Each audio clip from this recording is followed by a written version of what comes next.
Welcome to Origin Stories. I'm RD. I'm Parrot. We're telling stories behind the digital art revolution Each week we interview top artists. and live stream with the community. Let's go. Today is tomorrow's origin story. Grant, aka Nogland, welcome to Origin Stories. Hey Roger, how you doing, man? I'm doing well. Are you staying sane? Are you staying sane during the mania? Yeah, not really. A lot of sprints and just kind of being in an artist bubble, for real. Yeah. We're all doing the best. We're all doing the best we can, right? Yeah. Are you? How many hours are you sleeping a night? Honestly, probably about 4. I don't know. It's dwindling. Today I woke up at 4 a.m. So yeah, not much. No, it's crazy. I can't sleep. I just wake up at 3 a.m. in the morning. Yep. Out of the blue. Yep. It's the same. And when my eyes open, there's no turning back. No. There's no like, oh, let me just take another hour here, half hour here. It's too early. Nope. It's go time. No, same. I have to sneak out of bed because of the pups too. So it's like, speaking of which, no, yeah. So I'll literally wake up and just kind of sneak out of the room so no one wakes up. Yeah. And just, yeah, it's crazy. Crazy times. Well, the big question that, of course, we have to begin with is this. Grant, what is your origin story? Well, so as a child, I grew up, my father he's a professional impressionistic painter.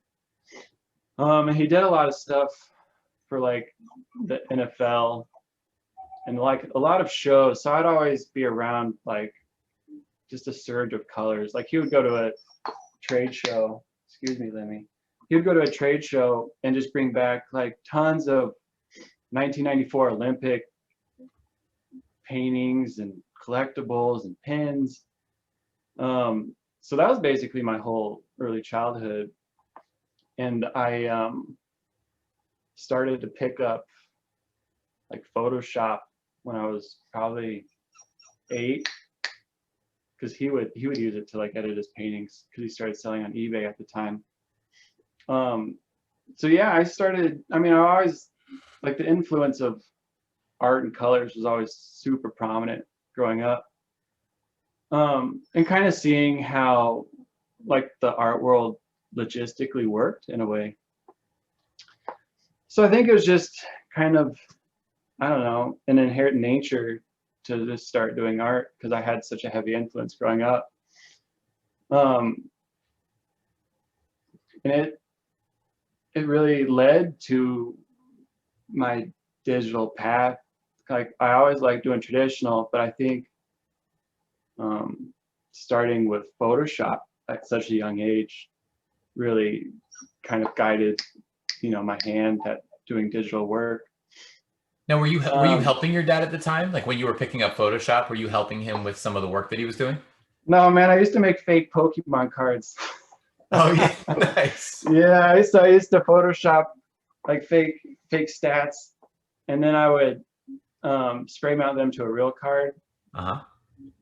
So, but he just had Photoshop, so I always like to experiment and play around, and I would so yeah, I would just make fake Pokemon cards and weird stuff. That's so fun. Do you still have any of those? No, I don't think I do. I mean, I saw my collection; they might be in there somewhere, but yeah, I'll have to dig through them and see if I have them still. So yeah, I mean, that was I wasn't even a teenager at that point.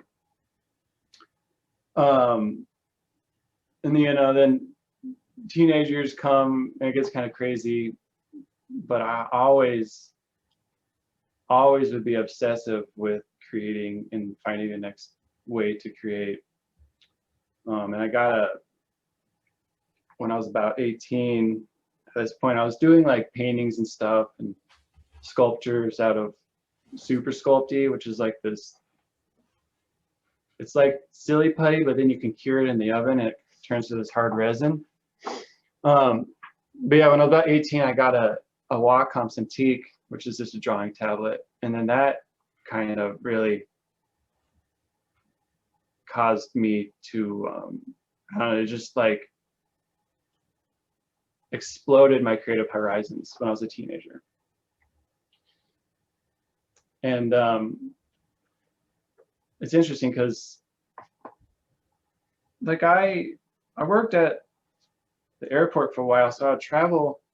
So I had flight benefits and I'd travel the world, but I always would like bring the Cintiq with me and draw. I'd draw on the plane. I remember drawing on the plane to go to Australia. Like I was always hyper obsessive, which, you know, it's kind of crazy because it could really just like detract from a social life. Mm-hmm. So I had to really keep that in check. And that's kind of perpetuated through my adult years, like hyper obsession just to create, you know. Anyway, so my teenage years, I would do a lot of art shows, and I was always trying to figure out like how to be a part of the art world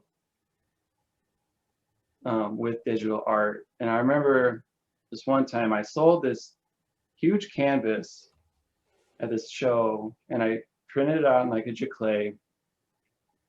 Really nice, like even the print would wrap around. Like it was super high quality. And this dude, he bought it, I think for only like $200. I remember he texted me afterward and he was like complaining that it was digital art. And that stuck with me for so long because he thought it was like really clean, like, I don't know, gouache or something. A lot of people used to think like my old digital stuff was airbrushed. But they'd always try to apply like a physical, I mean, in a way, digital is obviously physical, but they would try to apply like that component to it. And like, it was always the most nerve-wracking thing, and it really, you know, it doesn't feel good when someone buys something from you and then they complain that it's, you know, it was made digitally, like it's any different. Mm-hmm. So yeah, I kind of fumbled around. I did some shows. I don't know, I do as many shows as I could possibly do. I did like Comic-Con and a lot of shows around the Denver area. And it was all digital. Mm-hmm. Now at that point in time, real quick, just to interrupt, is your focus on career digital art? Like that's your path, that's your mission? Do you have that clarity, or are you testing the waters? Well, I'd say when I was a teenager, I was definitely testing the waters because I wasn't quite obviously when people kind of, you know, talk badly about digital art, and when you're trying to form your style, it's like, well, it really leaves a bad taste. So I was always trying to form, I was always trying to do traditional still, learn painting, oil painting, you know, but I would always do digital work.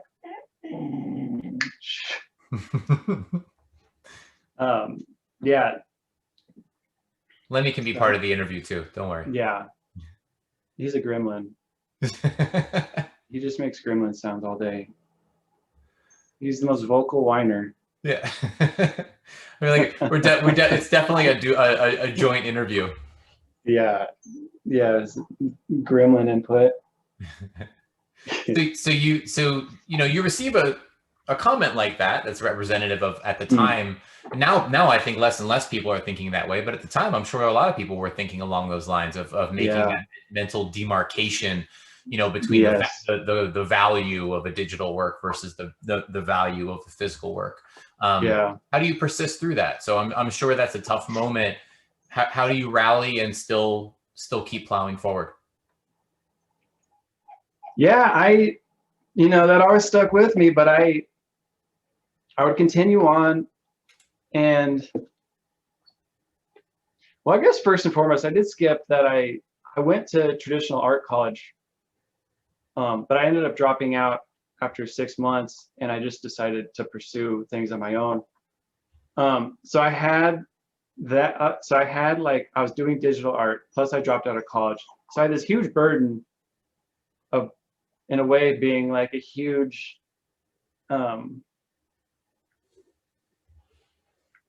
really bad imposter syndrome, right? Mm-hmm. Like not feeling good enough. So I guess in a way that ended up pushing me even harder, because I had this kind of insidious imposter syndrome, and that ended up pushing me way harder. And I would do shows, and I eventually did this one show, and I displayed like all my true essence of like what Nogland is, like crazy colorful illustrations. And like I had this 6 by 6 foot banner basically displayed. And this guy was like, hey, I work at this design shop, and like, would you be willing to come in for an interview? And then right there, you know, that was basically my breaking into the digital world. It wasn't illustration, but it was graphic design. Mm-hmm. And obviously, since I knew Photoshop, I knew graphic design. I wasn't traditionally taught, but I did know, like, I could navigate Photoshop in and out all day, and Illustrator. So that was my break. And that, obviously, you know, it's a confidence booster, like kind of getting recognition in that way. So long story short, I ended up getting a job at this place, and it was a event decor company. So we would basically I would design like stage decor, mitzvahs, weddings, and it would all be conceptualized. I would conceptualize it in 3D. I would design it. We would large format print it. We had two 60-inch large format printers. You could run like 60 inches by 100 feet, 150 feet. So we'd basically design it, fabricate it, install it, tear it down. Now that's a whole story in itself, because it didn't open up many doors, but it was basically a way for me to learn the industry professionally, because everything before was, you know, under my guidelines, and like I didn't have a whole lot of critique from the outside world. Mm-hmm. You know, you hear stuff from shows, obviously, but it didn't have that same kind of critique. So that was definitely a way to start validating myself, and then eventually lead up to where I am now. Like, it was the worst job. We would work, this one time I worked 24-hour shift for a National Jewish Health, and they had this $200,000 event. Basically, this is a thematic event with like $80,000 in foam core and paper. Wow. Yeah, 80, 100,000. It's insane. So yeah, it was very toxic work environment, but I'm grateful for it, because I learned so much. And like it was basically like foam core carpentry. It was like carpentry, but with foam core and glue instead of nails and wood. So I learned a lot of logistical stuff, and like timelines, designing things to spec in 3D, and then actually building them exactly as I designed them in 3D. Yeah. Now, during this phase, you know, tough work, some long shifts, toxic work environment. Are you creating your own work still on the side there? Do you have time? Do you have energy? Do you have mind share to go that route? Yeah, that got goofy, because obviously I have like this obsession to create, and in a sense, from the job I was creating, but it's not the same. So I started getting pretty horrible anxiety, because I had to balance so many things at once, that it really, I kind of hit this low point in my life. And I would always still try to create, but it wasn't as much of an output as it is now. So anyway, I decided enough is enough, and it was about, I was there for about 5 years. And this was like working weekends, working like 7 days a week. I just decided it's enough, and I got this from one of my other art shows. I met this guy, and he's like, "Hey, can you do like?" He saw like this weird strawberry I made. I like made this really boily looking strawberry, and I put little arrows to name different parts of it. Yeah. It's the goofiest thing, but he saw that, and he's like, "Hey, can you do like I have this project, and it's basically I need 3D renderings for asbestos abatement." I was like, okay, well, like I've never done that, but I could figure it out and do it. So like a few weeks passed, and I did these 3D renderings. And mind you, this is still while I was at DesignWorks. It was DesignWorks was basically the job, the design job. So I was still at DesignWorks, but I did an art show, and then he saw that piece. He's like, well, so I did the renderings of like this schoolhouse. Mm-hmm. It was basically, I just put the camera on a track, and it would follow like this virtual schoolhouse that I made. And then they could like be like, hey, there's like a pop-up, and it'd be like, there's asbestos over there, so what do you do basically to abate it, or certain parts of the building that need asbestos abatement. So I did that. No questions asked, like he didn't give me any input. And then eventually we started working together over the years, and he was into e-learning modules and e-learning. So that was a few years past. We were working together while I was working at DesignWorks.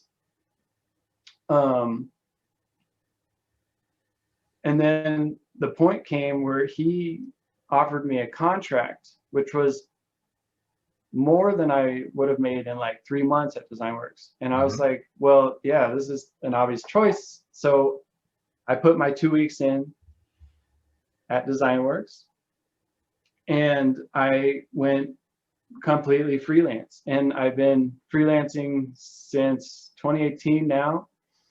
And before NFTs, I've been developing, programming, and designing e-learning modules.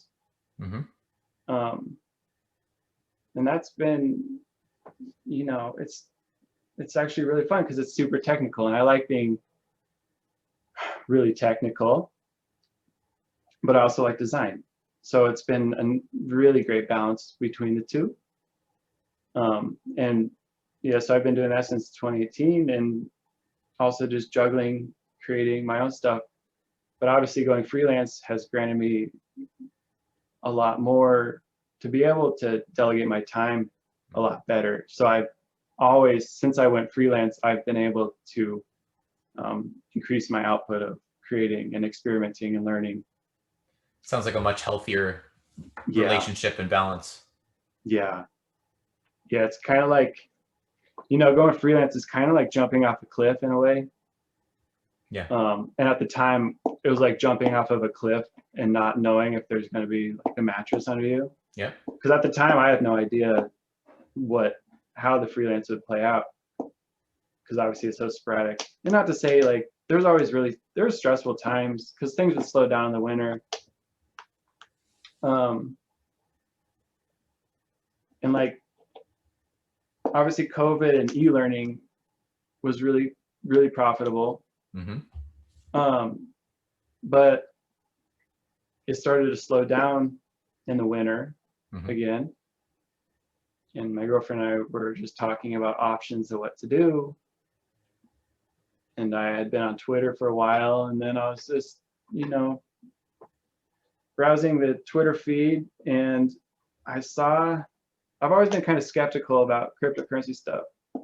First of all, I'll put that as a mark, because I've been in cryptocurrency since 2015, but I've seen things that have happened. So when I first saw that people were selling digital files for an extraordinary amount of money, obviously I was skeptical because there's a lot of you know, pump and dumps, scams, everything. But I saw someone famous I knew from Instagram out on SuperRare, and I was like, well, this is definitely something to consider. So I did my research, and then I applied to MakersPlace, and you know, that eventually led to me kind of really just completely directing my attention on the digital craft. Yeah. And how it has evolved since, right? Yeah, and it's absolutely incredible. Now, I first found you on MakersPlace. And the thing that initially struck me, I mean, first of all, and I've told you this off recording, but just to say here, the Nogland and that world with those characters and the way that you illustrate just immediately captivated me. Like immediately just took me right into Nogland's world, and I'm cruising around, and Yeah, it's so humbling. Thank you. I love art that you can look at from afar, and then when you get closer, I call it zoomability, right? You can zoom in and just get lost and sort of have these endless loops of finding new things and finding Easter eggs. And so I immediately appreciated that. But also just looking through your MakersPlace page, you have multiple approaches, right? Multiple artistic approaches. And that also fascinated me in an entirely different way. Can you speak to that diversity? Yeah. And that's kind of a double-edged sword, especially when you're trying to, you know, get people to like kind of develop an artist brand, you know, because that's like, I could show something completely different than the last, and it's so hard to get anyone to like know like, oh, that one's Nogland or that one's Nogland. But I've always, so the design company that I worked at, a lot of interior design, a lot of really elegant and beautiful things. I mean, we would do weddings with like these crazy, like a $100,000 plexiglass, basically aisle runner that would run up like 20 feet. So I had like that kind of blend of elegance and kind of like just really chic stuff. So I was always really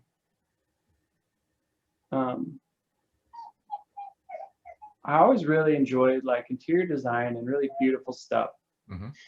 And at one time, I always made these weird illustrations, obviously, and they're just kind of grotesque. I was like, this isn't super wall friendly. So I tried to develop new stuff and experiment with other stuff.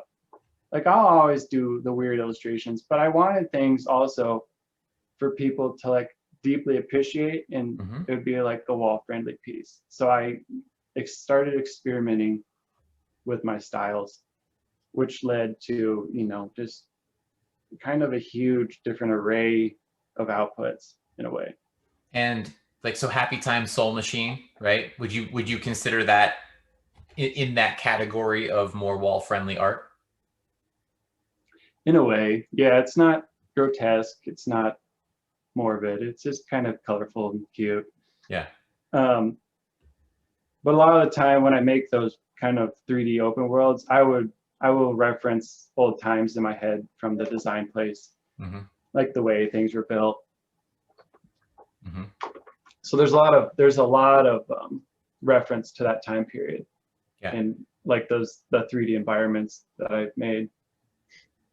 And how do you break it down? So do you categorize like I would, because when I'm observing, I guess it's just the way my brain works. Like I'm trying to give structure to the art, right? I enjoy getting lost in an artwork, but when I'm going more macro, I'm trying to, you know, oh, it's almost like this goes with this, or this goes over here. You know, it's this weird process I go through. For sure. What's your thought process there? Because you have illustrations. You almost have several types of illustrations. So how do you break it down? I don't even want to bias the conversation. How do you break down the multiple approaches to your art? I think a lot of it's dependent completely on how I'm feeling.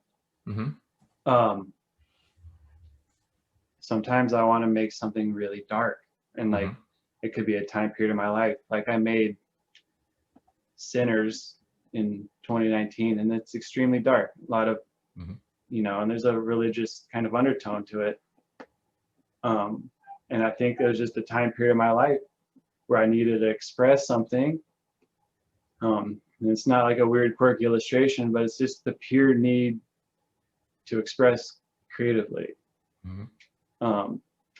And I'd always kind of do like a dark piece, but then right after, immediately after, I would balance it with something kind of quirky and colorful. And that's kind of how I've always worked. There's always a balance, you know, and a need to create. So if you were, that's interesting. So that's like an insight into your process. And I love that you know, I love that compulsion in a very positive way to, you know, to process, you know, dark thoughts or emotions, and then immediately kind of strike that balance and jump over to the other side and add color and life to it. So I appreciate that from the process standpoint. For sure. And then now, so you've worked through that process a number of times, and yet now if you visit your MakersPlace page, it has quite a number of artworks on there. Yeah. So if I were to ask you, it's like speaking to somebody who has never visited Nogland's world before, right? And if that person's saying, well, what can I expect to find on Grant's MakersPlace page? How would you break that down for them? And kind of going wherever you want, breaking it down however you would, and maybe touching on some highlight pieces in your own mind. A lot of it is kind of morbidly cute. Yeah.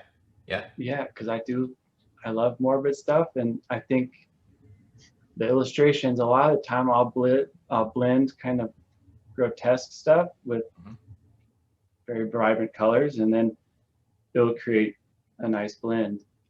So I describe my page, like there's some things on there that are not morbid, and they're more or less just kind of, you know, I like compositionally very beautiful, but mainly, you know, there's some pretty weird illustrations, and there's some also just something that I think compositionally is really beautiful. Like I have a piece where it's like a female body that's sectioned, and each section rotates in a different fashion, and then I just put a very kind of soft lighting. And I think that soft lighting, because that's kind of when I first started, it was probably inspired by Pac in a way. This really soft, because it's black and white piece, and it's just got really soft lighting.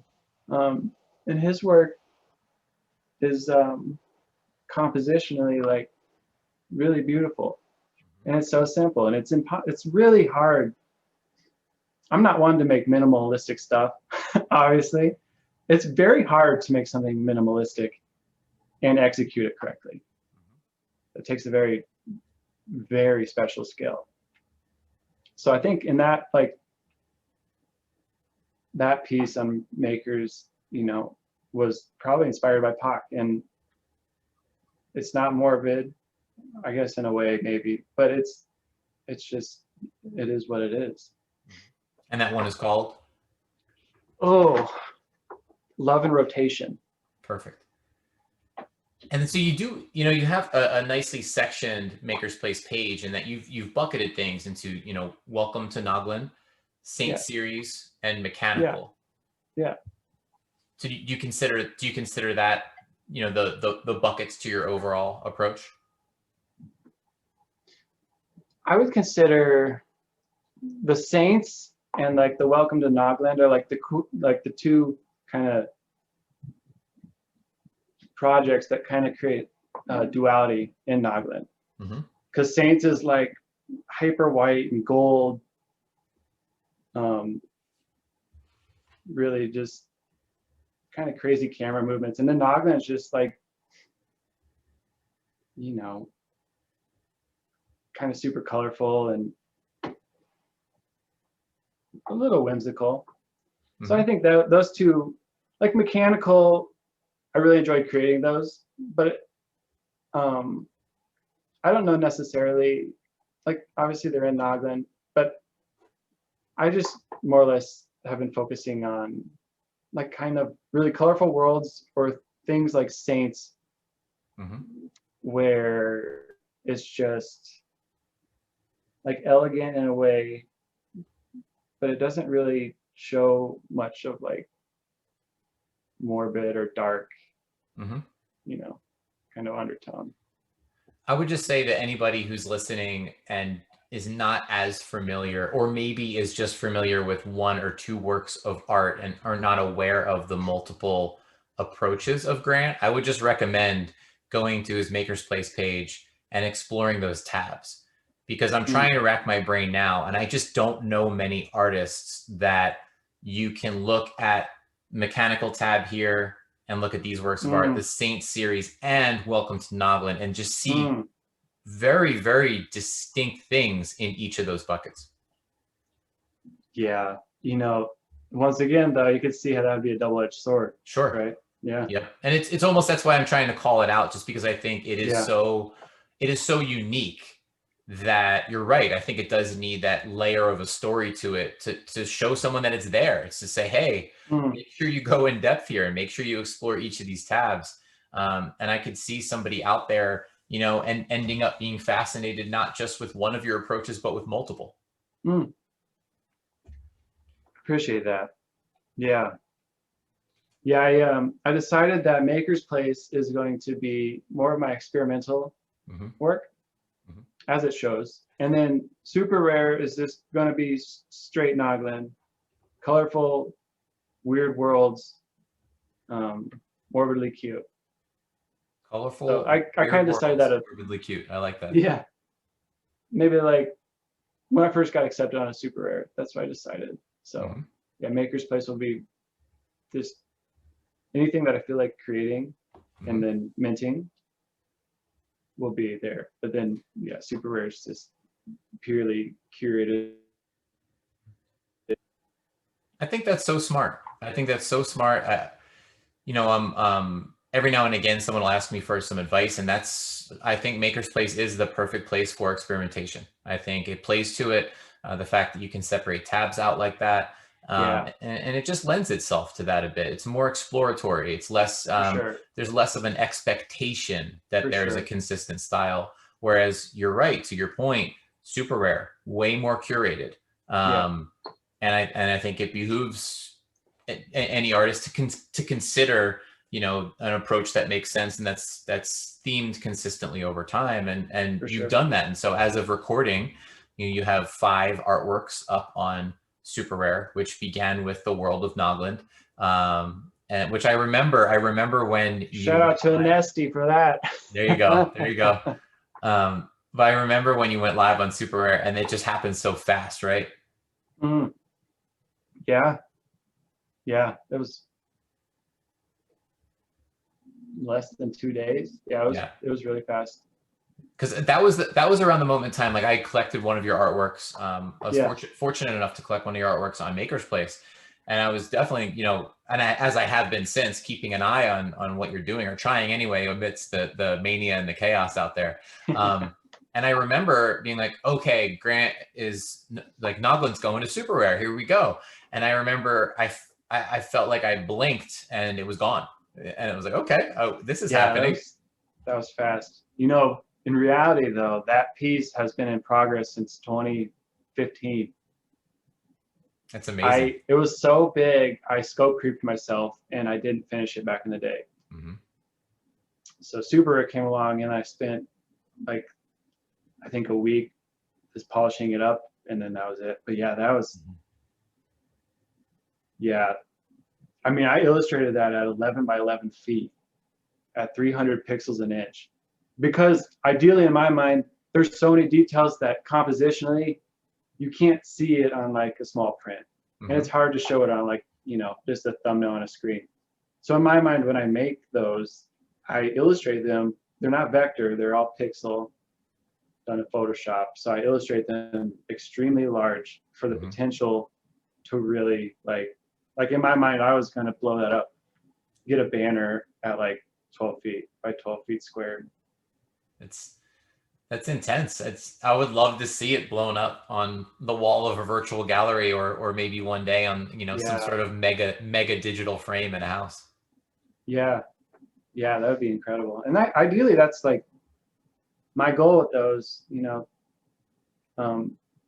It's always been my goal. Like art shows, I'd always print those out. And like Comic-Con, I would print out, like I used one of them as a table linen with a backdrop. So it's just like an explosion of God knows what. Yeah, that's always been my intention for those. They have to be, I mean, to get their feet, like the full feeling from them, they have to be large, I think. Like obviously when you see it, like on SuperRare, you still get that feeling, but it's just obviously a different feeling. Yeah. When it's so big.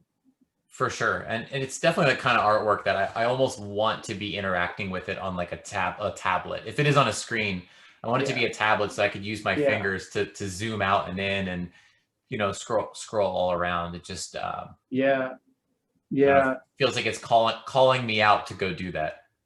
Yeah. No, completely. And before I dropped that, I took like an entire week because it was so big, and I know the limitations on some platforms, like the previews don't get super large. So I actually mapped that to a cylinder in 3D space, and then I made it basically infinite loop. I had technical issues, but yeah, so it'd be the cylinder would just slowly rotate, and it would preview almost all of the artwork, but in a way that's, you know, a little bit more special than a flat image. But anyway, I reverted from that because it didn't work out, but just some background on that piece. That's a cool thought though. Yeah. I had some weird frame rate issue. I just couldn't. I was like obsessed with it for a week, but I couldn't do it. Yeah. Unfortunately. But anyway. So the world of Nogland is something that was in the works since 2015. And then from there you progress to subconscious garbage. And how does that, you know, what's your decision-making process behind what's going to be next and after that? And what are you thinking after that happens? Subconscious garbage was literally subconscious garbage. I opened up a blank piece, and that's always the hardest part, is starting. And I just went to town. I think I drew a weird brain in the center. And I drew some guidelines kind of to create the illusion of a swirl. But then I just went to town, no planning. I just couldn't be bothered. It was literally just an output of what I was feeling, or, you know, what I had. It was just purely subconscious garbage. Like, it's just a subconscious output on that one. Stream of consciousness. I mean, there's intention, obviously, but yeah, a lot of it was just, you know, because when you draw, it's extremely meditative. And it's not just drawing though. It's any craft that you can really be so like absorbed into. Like it brings the same state as meditation, I believe. So yeah, like those drawings are from that kind of same state where there's no space or time in that state. It's just like a pure expression of what, you know, your intention is at that time. And that's what subconscious garbage is. Do you recall, outside of the brain that you started with, is there, you know, like one question that pops into my mind is like, what's Grant's favorite Easter egg in one of his drawing or illustrations? Do you recall one there or elsewhere? Yeah, I add little pockets on the creatures. And they have these little tiny stupid triangle pockets, and I usually put pencils or donuts in them. Yeah, or carrots. I add a lot of carrots for some reason. Pencils, donuts, and carrots. Yeah, but the pencils and the donuts are usually, I mean, sometimes I make donuts flying around, but sometimes the donuts are actually in like the pocket of the shirt. Now, are you a donuts fan in real life? Oh, for sure. Yeah. Yeah. And carrots. Yeah, yeah. But I think it's just, yeah, yeah, I guess so. Once again, subconsciously, it just comes out. So then you move on to salmon, which is different, right? Yeah, It's still illustrative, right? But definitely going in a different direction than yeah, the subconscious garbage and World of Nogland. yeah, yeah. That style illustration, it's got all the same recipes as like subconscious garbage. Mm-hmm. Like I follow all the rules in my head that I've established when I illustrate. But the main difference between that is it's more of a blend between, for instance, Saints and Nogland, because that was actually composed in 3D, and then I reinterpret it as an illustration. So I'll do like multiple passes out of a 3D renderer. Mm-hmm. And I'll establish all the line work. And that's like a reference basically that I've created, but as a reference created in 3D. Got it. Okay. So you can see, yeah, it becomes prominent. You can see what's kind of a blend between like the 3D and illustration. And then Soup Spoon comes next, and you can see it's an interesting one. You can see some of the grotesque illustrations coming back there. Yeah, yeah, that was obviously that's an iconic piece in general. But that was actually my girlfriend's idea, was to reinterpret that.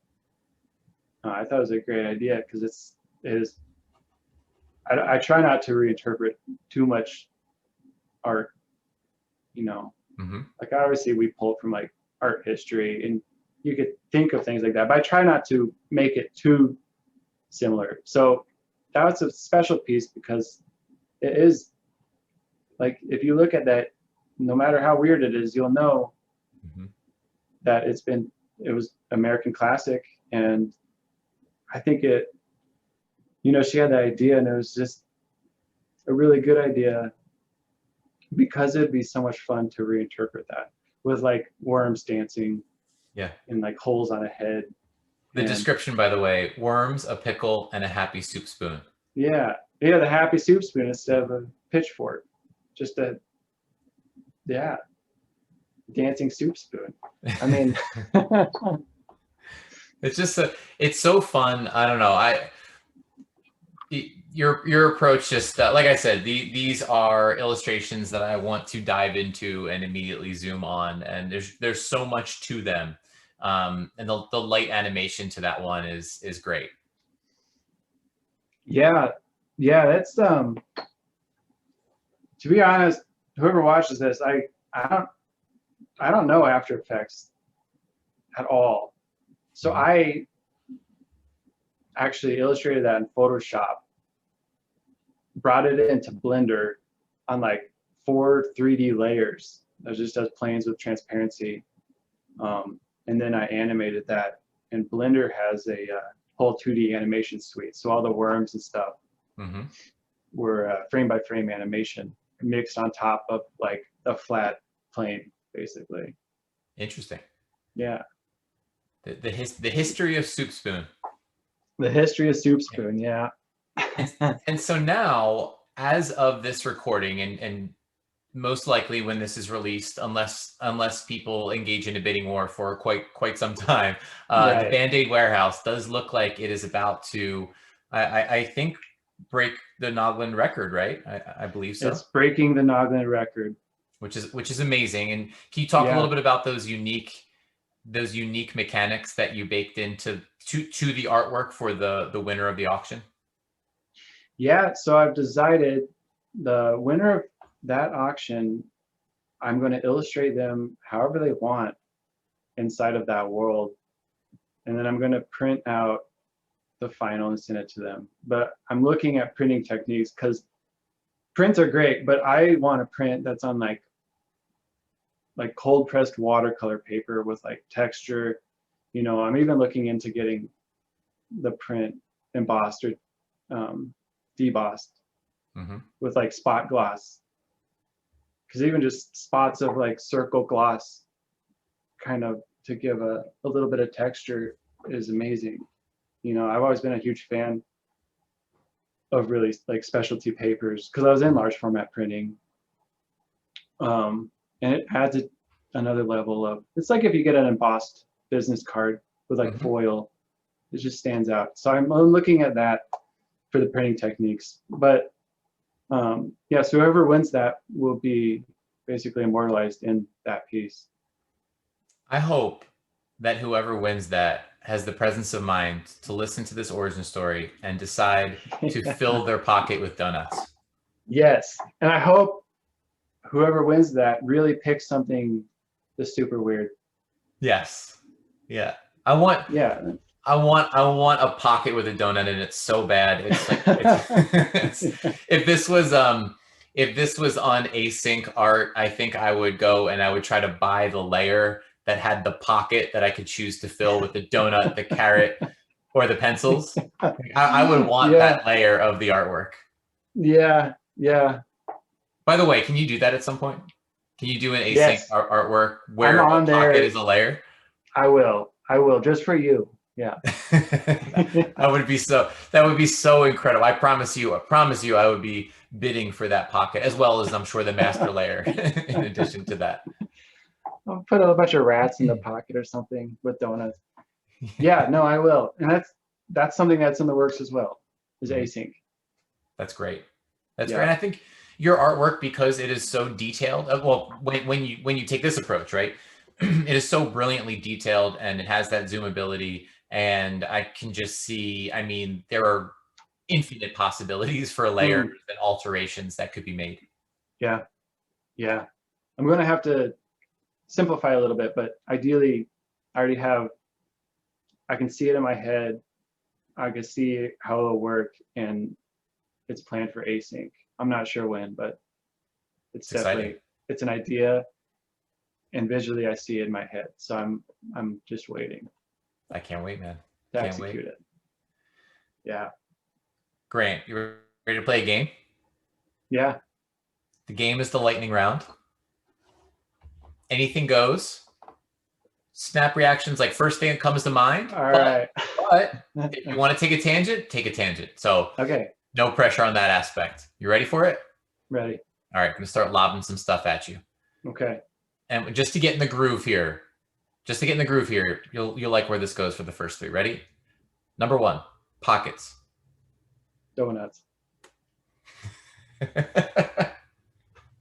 Oh, it's so perfect. That was my second one. You just swept them right out of that. That's so good. That's so good. All right. Or scissors. Or okay. Crypto art. Ooh. Oh, this is so much. My head just exploded.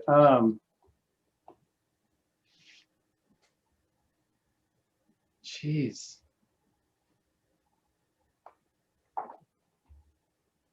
Sorry, this one might take me a minute. My mind just went completely blank. Coincidentally.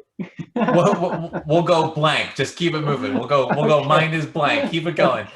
Favorite piece of art that is not your own, and just to take the pressure off in terms of leaving anyone out of that discussion, I like to go at it like this. The literal last, time-wise, chronologically, the last NFT that you saw that captivated you in the moment. Yes, I forgot his name. So sorry. I'm just going to reference because I retweeted it. It was amazing. Ooh, let's see.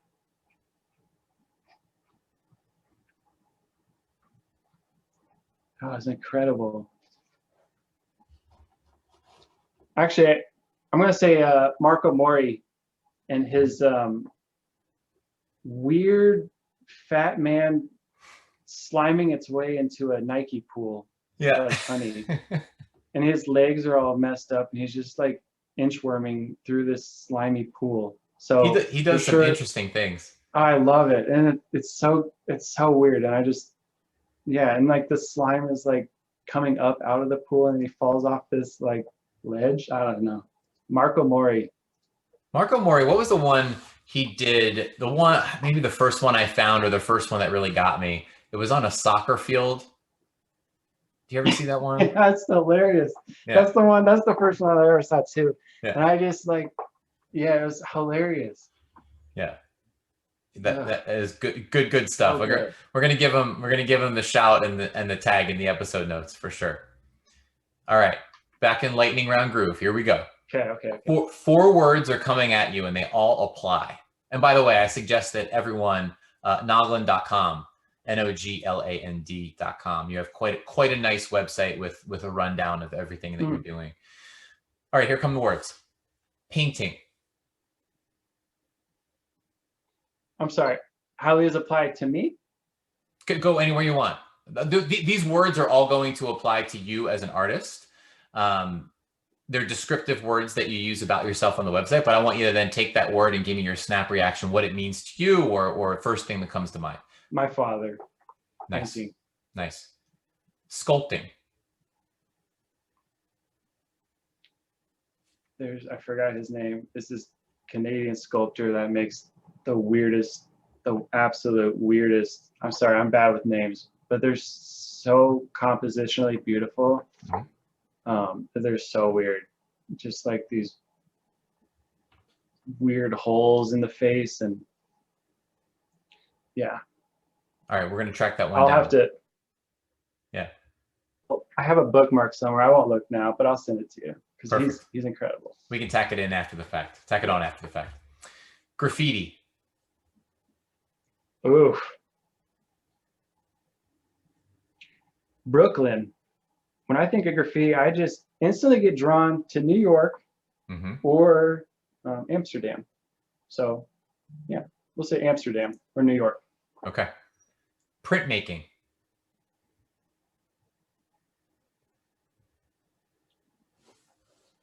Printmaking.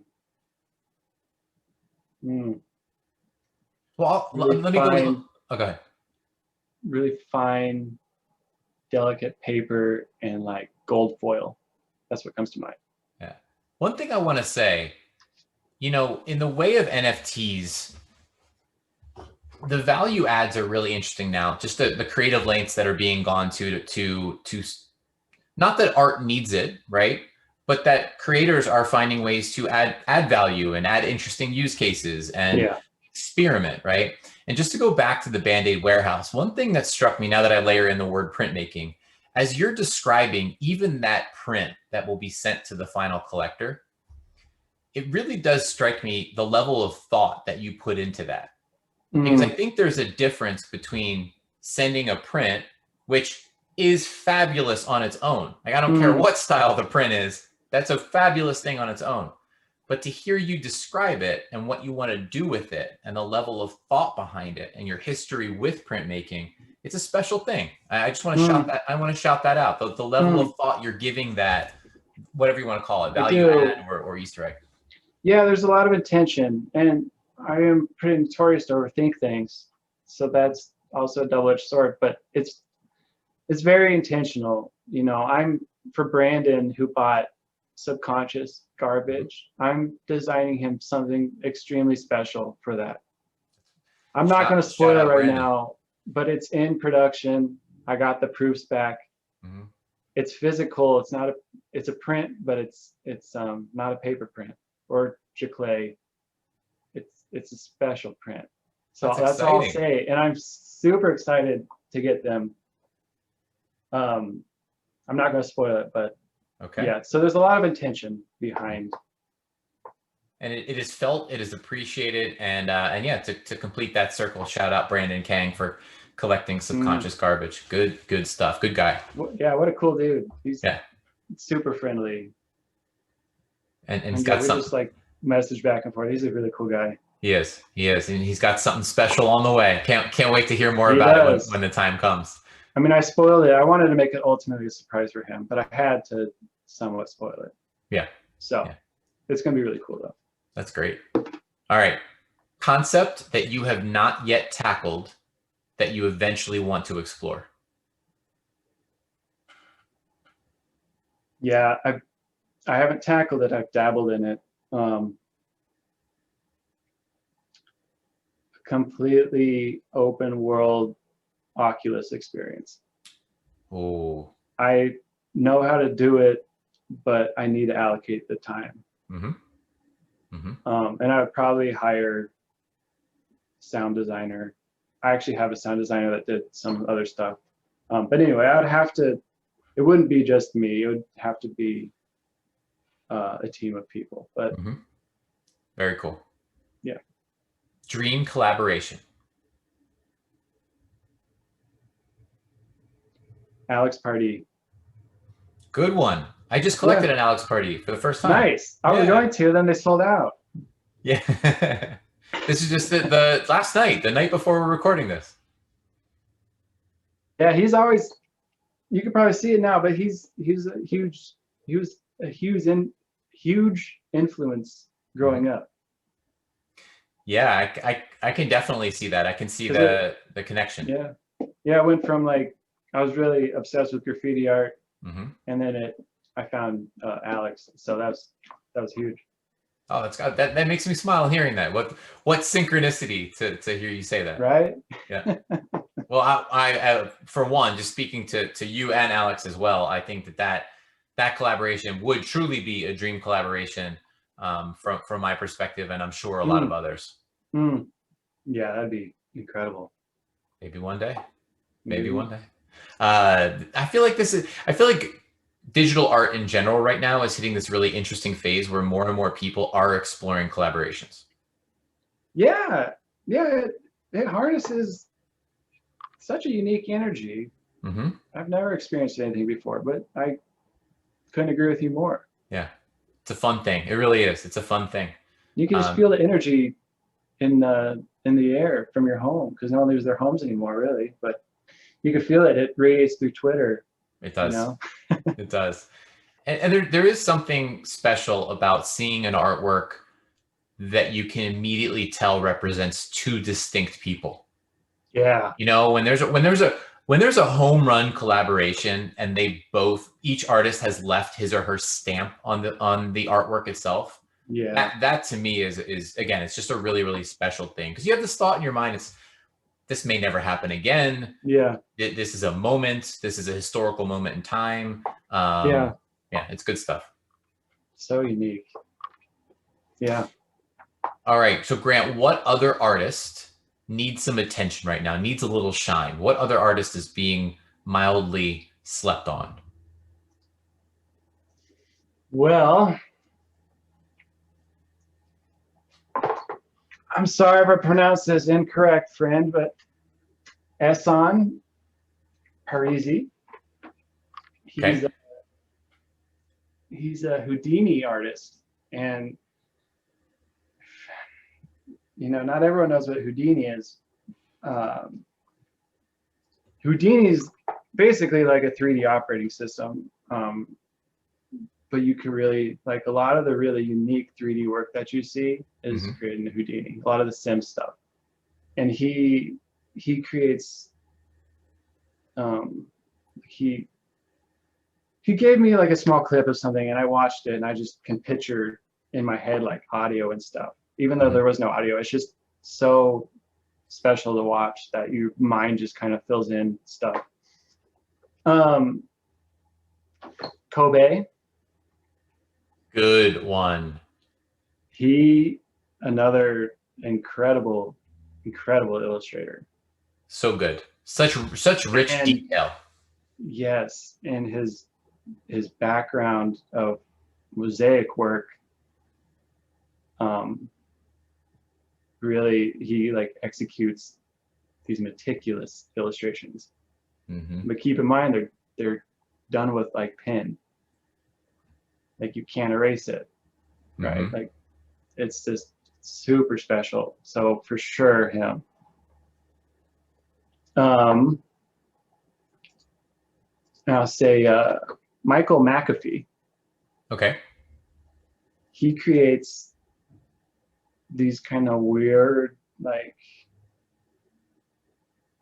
it's like a open world kind of thing with these weird flowy tentacly like faces and like nebulous blobs. Anyway, incredible. These are good references. So that's Yeah. one for me to explore because I actually don't know the latter. So we'll do all the shouts in the show notes, of course. Yeah, his stuff's really unique too. It's not something you see because he does it. His technique's a lot different than what you see currently. It's more. I'm sorry if I get this wrong, Michael, but I think the way I understood it's more or less just strip like a really great way to composite a bunch of textures to create something incredibly unique.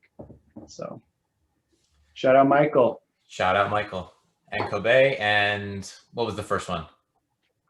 Oh, Ehsan Parizi. There we go. All right. All will be tagged. So Grant, if you could instantly acquire, you can go artist specific if an artist represents something to you, or you can go just a literal discipline or type of craft. What artist or artist skill set, or sorry, what skill set or artist skill set would you infuse with your own if you could insert it chip fashion into your brain tomorrow? No effort, no pain required. You just instantly pick up the ability to do something that you can't today. Artist skill set would be fine art sculpting with clay. Fine art sculpting with clay. Yeah, I mean digital sculpting is fun, but I would definitely, because I would love to create just massive sculptures. Have you ever dabbled before? Yeah, a little bit. I always kind of lost the drive because I didn't quite understand it. It was mainly in the past. Like I think starting to use 3D, you understand things a little bit more. In the past, when I was doing it, it was more 2D, so I had a lot more of a hurdle to jump over. But definitely sculpting. Sculpting. All right, perfect. Yeah. So Grant, what's next, man? So first of all, congratulations, you made it through the lightning round. Yeah, clunky. Thank you, though. It was perfect. It was perfect. So what's next, man? What can we all expect?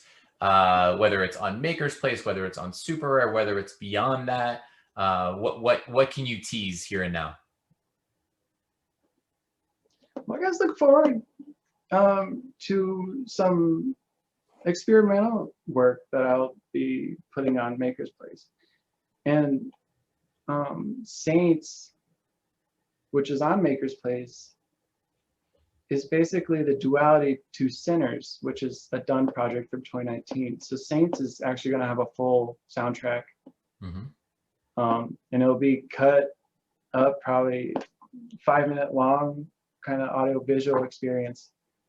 I don't know when that will be done, but if you want to see like a reference, Saints, which is on my website, Nogland.com, or sorry, Sinners is a done project, and you can kind of see where the duality would come from Saints and how Saints will end up, being completed. That's great. So we can expect the evolution of Saints. Yes. Perfect. Full 4-minute, completely rendered video audio experience. Love that. I'm not minting. I mean, I minted those, but I won't mint like the full project. Like the little tidbits I think are cool to collect, but the full thing will just be what it is. And that's it. And I am so irrationally excited from this recording. So 17 hours left right now, just to frame it time and place. Are you on there? Yeah, of course I am. Yeah. The Band-Aid warehouse to see who Band-Aid warehouse forever immortalized in the world of Nogland and what they will choose to be or to be styled as. I'm super excited. I'm ridiculously excited to see how things unfold. Yeah. Mainly, I just want to see what the person picks. Like it could be like a cube, like the black cube. I think it's cool to just kind of captivate that in the moment. So I'm very excited. Oh, I have a bonus question for you. Bonus lightning round question. Okay. Yeah. Yeah. You, Grant, are now the collector of Nogland, and you win the auction for the Band-Aid warehouse. How would you immortalize yourself in the Band-Aid warehouse? Flailing arm man. like gas station style or car? Yeah. Oh yeah. Car, No. yeah. Yeah. No. Yeah. It would have to be gas station. I'd bet this big purple flailing arm man in the background. That is It wouldn't be good. too small to see it, but it'd be like blended in, this stupid looking flailing arm man, probably with like cutout eyes, like a Casper ghost, like a sheet. Yeah. When you're a kid, you cut out the holes. Oh yeah. Yeah. So it would probably look like that. That would be good. I Like could really see kind of like glossy highlights and just big and stupid looking. Would there be a pocket on Flailing Arm Man? Oh, of course there would. Yeah. Yeah. And what would be in your pocket? A set of straws. Like if he collected straws. Uh-huh. Yeah. Like we can get some around with him everywhere. You know? Now He couldn't use the same straw for every meal, so he'd have to bring like 4 straws with him, and each one would be a different color. That's what would be in his pocket. No, wait. Would these be plastic straws, environmentally friendly straws, or metal straws? No, unfortunately, they'd have to be the crappy plastic ones where you could pull them out. Yeah. So there's all the rivets on it. Yeah, it'd be that straw. The rivets that you can bend. Yeah. Traditional 90s straw with the stripes, like a McDonald's straw. Yeah. It's a good. Yeah. I feel like I could just, this is a tangent I could just keep walking down. You know, I might just have to add that in right now after this, after we talk. Just So good. Set of stupid straws somewhere. Yeah. I feel, now my mind's wondering, are all of these straws going to be straight with the rivets, or is one going to be bent over the fold of the pocket? Yeah, one will probably be bent, kind of dripping, and then the other ones will be like slightly curved. A little straight, slightly. Yeah. Yeah. Yeah. These are the things that fascinate me, man. Hey, yeah. This has been fun. This has been really fun. For sure. I'm so humbled, you know, that you asked me to come on. So thank you. Of course. Very much. Absolutely. You know, dating back to finding you on MakersPlace, it was just very clear. I love multiple things that you were doing. It's really incredible to see someone with such artistic diversity, but not just diversity for the sake of it, be doing a number of incredible things. It's clear the time that you pour into your craft, and it shines. It really does. Thank you. And then to see how you've now taken that over to SuperRare and evolved that to what I, as you can tell, am transfixed by, which is your latest piece. And all that says to me is, I just see, from my perspective, I just see someone who is evolving, experimenting, adding layers to the experience, right? That's amazing. Thank you so much. Absolutely. I appreciate you. Yeah, man. Hey, we will do it again. I have a strong hunch that there will be epic events in your future, and we will absolutely do it again sometime soon. Come back and talk about those things. For sure. Well, Roger, thank you Yeah, man. We'll talk to you soon. so much. All right, man.